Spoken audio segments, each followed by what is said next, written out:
Nepali movie हेर्दिन भन्थे नि कस्तो लाग्यो यो हो नि त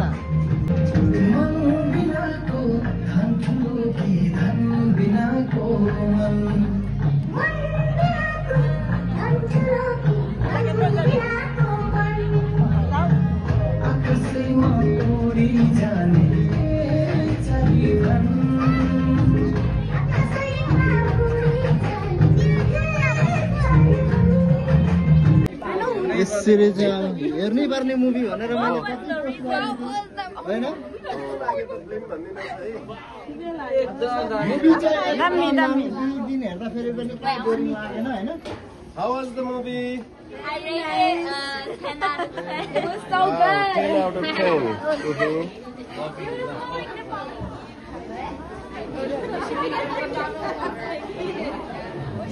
यो चाहिँ अब मन बिनाको धन मुभी हेरिसकेर चाहिँ सबैजना बाहिर निस्किने क्रम भइरहेछ हैन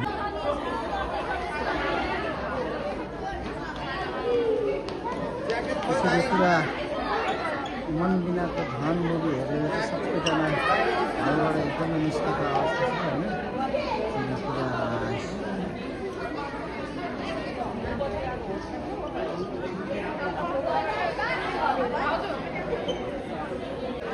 अशोक भाइको नितान्त आफ्नो जीवन कहानी हैन जीवन कहानीमा आधारित यतिको राम्रो मुभी बनेको छ अनि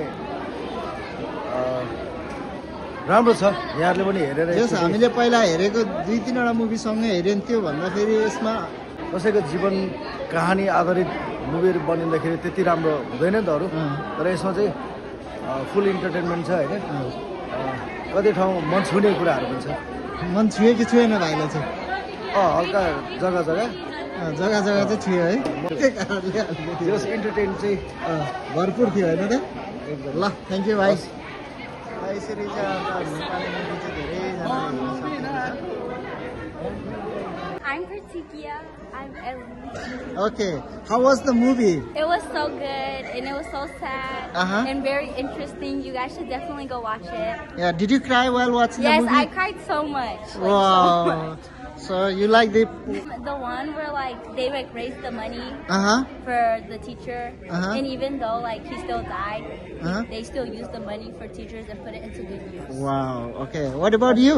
When the man came in to sing with the bride. Oh, okay.